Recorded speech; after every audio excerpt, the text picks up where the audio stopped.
Physics में जो हमारा डायग्राम है वो डायग्राम से हमें पता चलेगा कि ये वेरिएबल को आपस में कैसे रिलेट करके उसको सिंगल वेरिएबल में कन्वर्ट कर सकते हैं।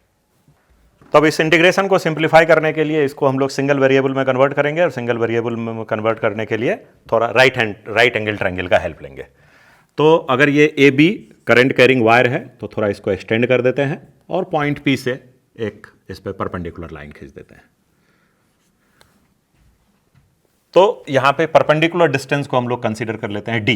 तो डी जो होगा वो कांस्टेंट होगा परपेंडिकुलर डिस्टेंस। तो डी के हेल्प से हम लोग राइट एंगल ट्रायंगल में ज्योमेट्री लगाते हैं। तो डी और आर को रिलेट करते हैं क्योंकि हमें आर को हटाना है। तो डी और आर को रिलेट करेगा साइन थीटा। तो sine theta is equal to D by R, sine theta equal to D by R. So R equal to D by sine theta. और डीएल को रिप्लेस करने के लिए अगर इसको ऑरिजिन कंसीडर कर लिया जाए तो ये हो गया वेक्टर एल डाउनवर्ड और डीएल वेक्टर हो गया अपवर्ड। तो टेन थीटा के हेल्प से डी और एल को हम लोग रिलेट कर सकते हैं। तो tan theta is D by L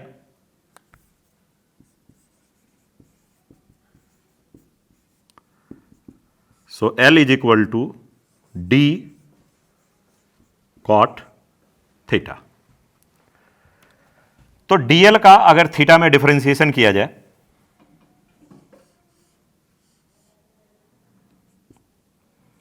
तो डी कॉट का differentiation minus cosec square theta D theta. यहां पे चूंकि एल और डीएल दोनों वेक्टर का डायरेक्शन अपोजिट है, लेकिन यहां पे हम लोगों ने डीएल का मैग्नीट्यूड लिया है। तो यहां देखा जाए तो डीएल आपको निगेटिव आ रहा है, लेकिन यहां पे अगर बाहर माइनस साइन लगा दें तो इसका मतलब डीएल पॉजिटिव हो जाएगा क्योंकि यहां पे हमने मॉड डीएल लिया है। सो डीएल को रिप्लेस करेंगे D cosec square theta D theta से और आर को रिप्लेस करेंगे डी साइन थीटा से।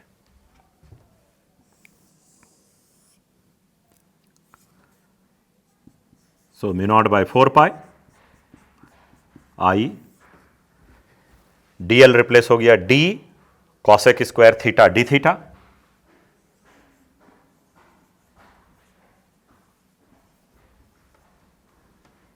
इंटू साइन थीटा और आर रिप्लेस हो जाएगा डी बाय साइन थीटा से। तो R square means D square by sine square theta. तो साइन स्क्वायर को ऊपर भेजेंगे तो ये हो गया साइन क्यूब थीटा। तो साइन क्यूब थीटा का मतलब हो गया यहां पे कॉसेक स्क्वायर थीटा। तो कॉसेक स्क्वायर थीटा और साइन स्क्वायर थीटा मल्टीप्लाई होकर 1 हो जाएंगे और इंटीग्रेशन में बच जाएगा सिर्फ अपने को साइन थीटा डी थीटा और डी में से एक डी कैंसिल तो डी बाहर आ जाएगा। So this is equal to mu naught by 4 pi I by D, D is the perpendicular distance और इंटीग्रेशन के अंदर बच गया sine theta D theta, sine theta D theta क्योंकि कॉसेक स्क्वायर और साइन स्क्वायर मल्टीप्लाई होके 1 हो गए। और थीटा का लिमिट यहां पे हो जाएगा अल्फा और दूसरे एक्सट्रीम पे तो थीटा जो ले रहे हैं हम लोग डीएल और आर के बीच का एंगल। तो इस एंड पे डीएल और आर के बीच का एंगल हो गया अल्फा और यहां पे आएंगे तो डीएल और आर के बीच का एंगल हो जाएगा। तो यहां पे ये एक्सटीरियर एंगल लेने पड़ेंगे। तो अगर इस इंटीरियर एंगल को हम बीटा लिख देते हैं तो एक्सटीरियर एंगल हो जाएगा पाई माइनस बीटा। तो वायर का जो इंड पॉइंट है दोनों इंड को ज्वाइन करने से वायर के साथ एंगल क्या बना रहा है, इस इंड पे अल्फा इस इंड पे बीटा। तो ये एंगल अल्फा ये बीटा तो exterior angle pi minus beta. तो थीटा का लिमिट हो जाएगा अल्फा से बीटा नहीं, अल्फा से पाई माइनस बीटा, अल्फा से पाई माइनस बीटा। ऊपर के हिस्से को मैं थोड़ा हटा रहा हूं।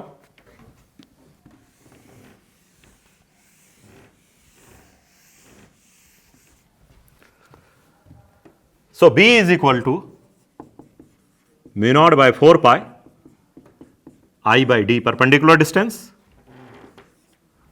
और साइन का इंटीग्रेशन हो गया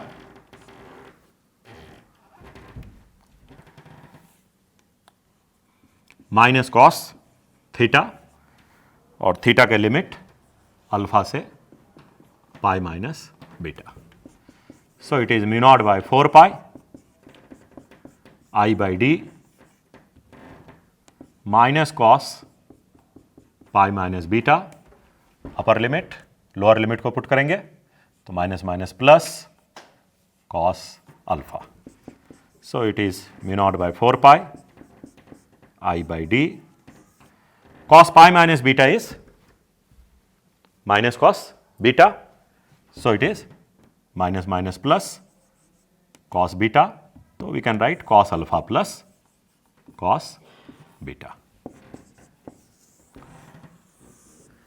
So if we have a current carrying a straight wire, then magnetic field at a point P is mu naught by 4 pi, proportionality constant, I is the current, D is the perpendicular distance on the wire. अब ये जो perpendicular distance D है वो उसके लिए आपको wire को extend भी करना पड़ सकता है, और पॉइंट अगर इन बिटवीन है तो डायरेक्टली परपेंडिकुलर डिस्टेंस D इधर दिख सकते हैं, लेकिन पॉइंट P थोड़ा वायर से अवे है तो वायर को एक्सटेंड करके परपेंडिकुलर डिस्टेंस D निकाला।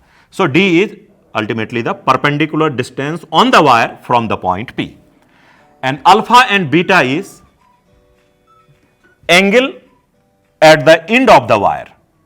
तो पॉइंट P को अगर वायर के दोनों एंड से ज्वाइंट किया जाए तो वायर के इनसाइड में जो एंगल बना अल्फा और बीटा। तो इस तरीके से मैग्नेटिक फील्ड का रिजल्ट बना mu naught by 4 pi I by D cos alpha plus cos beta. लेकिन ध्यान रखना पड़ेगा अल्फा बीटा यहां पे वायर के बेस पे हमने एंगल कंसीडर किया है। और डायरेक्शन को तो इजीली पहले से ही हम लोग ऑलरेडी डिस्कस कर चुके हैं। If thumb is the current तो फिंगर को रोटेट कीजिए, आपको मैग्नेटिक फील्ड लाइंस मिलेगा, और उसी का जो टेंजेंट होगा that will give the direction of magnetic field. इसके जो स्पेशल केसेस हैं फर्दर हम लोग इसको डिस्कस करेंगे। ये रिजल्ट हो गए, और इस स्ट्रेट वायर के फिर कई सारे स्पेशल केसेस हैं। तो ये जो रिजल्ट हमने डिराइव किए इसको आप लोगों को एक बार पेपर पेन लेके खुद से प्रैक्टिस करना है। आप वीडियो को जहां जहां जरूरत लगे उसको होल्ड करके आप देखो कि क्या लिखे हुए हैं, और इसको आप ढंग से एक बार दो बार प्रैक्टिस कीजिए, क्योंकि ये डेरिवेशन बोर्ड के एग्जाम में भी आते हैं। तो आपको इसका राइटिंग में प्रैक्टिस होना चाहिए, और जब आप राइटिंग करोगे तभी आपको इस डेरिवेशन का कॉन्फिडेंस आएगा। और प्रॉब्लम सॉल्व करने के लिए हमें रिजल्ट को याद रखना है, और इस रिजल्ट के जो फिर मैं केसेस कंसीडर करूंगा उस केसेस से आपको प्रॉब्लम सॉल्व करने में हेल्प होगा। लेकिन जो भी डेरिवेशन कराया या जो भी रिजल्ट बनाया, इन सारे रिजल्ट को एक बार खुद से आप लोग पेन पेपर लेके कम से कम एक बार दो बार प्रैक्टिस जरूर करेंगे। नेक्स्ट लेक्चर में हम लोग इसके स्पेशल केसेस को देखेंगे, और साथ के साथ इससे रिलेटेड जो एग्जांपल्स हैं, प्रॉब्लम्स हैं, वो भी हम कंसीडर करेंगे। वो सारे में प्रॉब्लम्स जो है, सारे एग्जांपल्स के सारे जितने भी केसेस हैं वो सारे डिटेल में